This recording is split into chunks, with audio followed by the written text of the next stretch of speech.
Ramzan special recipe சீரீஸில் நம்ம இன்றைக்கி பார்க்க போகிறது முட்டாஞ்சன்.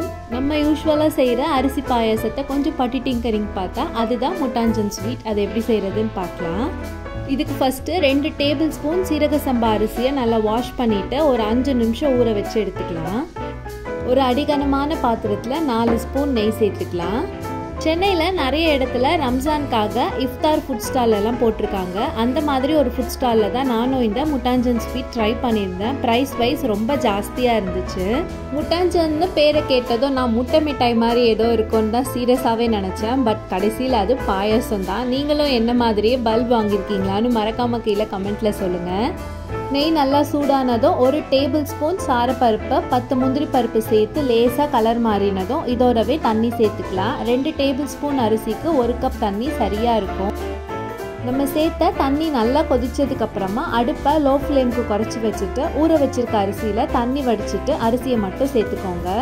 ரம்ஜான் ஸ்பெஷல் ரெசிபிஸ் ஆல்ரெடி நிறைய போஸ்ட் பண்ணியிருக்கேன். அதுக்கான லிங்க் மேலே கார்ட்ஸ்லேயும் என் ஸ்க்ரீன்லேயும் கொடுக்குறேன். செக் பண்ணி பாருங்கள். ஃபஸ்ட் டைமாக வீடியோ பார்க்குறவங்க மறக்காமல் சேனலையும் சப்ஸ்கிரைப் பண்ணி வச்சுக்கோங்க.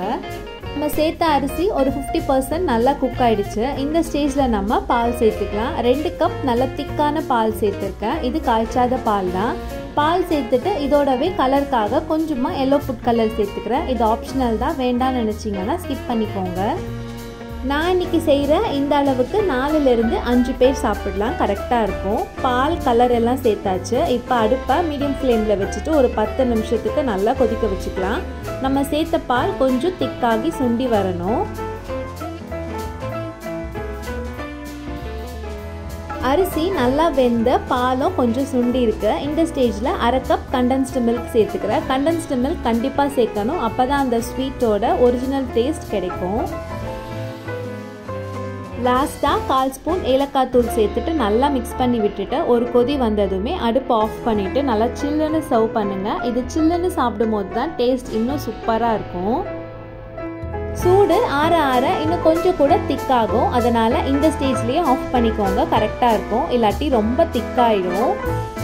இந்த முட்டாஞ்சன் ஸ்வீட்டை கண்டிப்பாக எல்லாரும் வீட்டில் ட்ரை பண்ணி பார்த்துட்டு உங்களோட கமெண்ட்ஸை மறக்காமல் என்னோட ஷேர் பண்ணிக்கோங்க. இந்த வீடியோ பிடிச்சிருந்துச்சுன்னா லைக் பண்ணிவிட்டு உங்கள் ஃப்ரெண்ட்ஸ் அண்ட் ஃபேமிலியோடையும் நிறைய ஷேர் பண்ணிக்கோங்க. தேங்க்யூ.